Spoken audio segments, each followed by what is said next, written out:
There's barbers out there that work 10, 12 hours every day of the week and still have no progress and feel like they're stuck. They're not really progressing.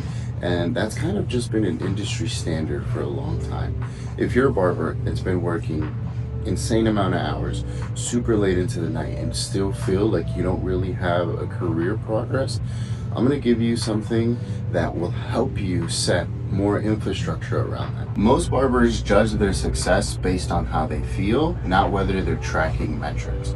If you feel like you're booked, well, that's great, but what are your numbers actually saying? Let's do a deep dive on some numbers on one specific person inside one specific shop who's making 100K, and we're going to break down the numbers. Look at the total appointments of the year for this specific barber: 3,093 total appointments and 137 new customers, 2,956 returning, and a 95.6 retention rate. So we're going to be looking at this barber who has a 95.6% retention rate, meaning out of 100 people that sit in this barber's chair, 95 of them come back.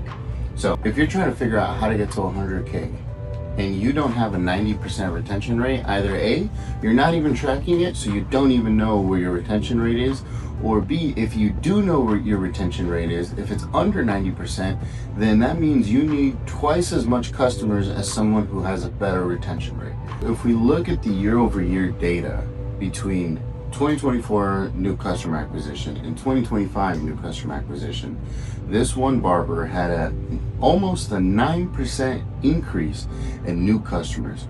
2024 was 126 customers, 2025 137. This is the kind of data that StudioSynq provides to you as a barber, so you can double down on the areas that are working well for you. So in this case, the barbershop's website is doing really well for every barber individually to keep growing their business. Look at total revenue. She had a 2.5% increase in total revenue. You can grow at a 2% standard rate.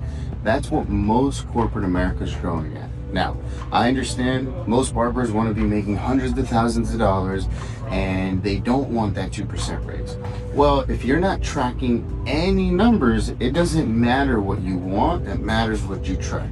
In this case, now that we are tracking the numbers of this barber, now we can set a goal and a plan to try to hit 200K. This chart that we're looking at now, this is the new versus return comparison chart.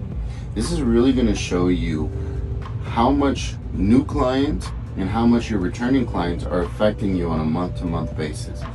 So if we toggle this over, you can see how many new clients are coming into this barber's book of business every single month. And you can clearly see when the dips are and when the heights are. This is the kind of data that helps you as a barber market more efficiently during your downtimes. In this case, this barber took a vacation during June. So when we see that dip in June, we know that it's because of a vacation that the barber took, and we can continue to see the uptrend. This is the type of data, again, that helps you as a barber make better decisions on where your clients are coming from, so you can double down on that and gain more clients. So the data that you saw about this barber, even though it's not crazy that she's not making hundreds of thousands of dollars a month or 20 and 30K like all these gurus are promising you, but the data is trackable. Now, as a business owner, as a barber, I can set goals for myself now that I'm tracking data, and I can now reverse engineer those goals and see what steps I'd have to take in order to gain new clients. The thing is, on social media, it's all about making more videos and becoming an influencer as a barber. This barber that I was showing you the data is not on social media and is still making a 100K salary and is not working 6 days a week. This barber's only working 5 days a week, a regular 40-hour work week. So it is possible. If you're a barber who's working more than that, thinking that that's what's necessary, usually is because you're not tracking your numbers. To wrap it up, the lesson learned here is if you want to grow, you need to track your numbers. That way you can tell yourself the truth of your progress year over year.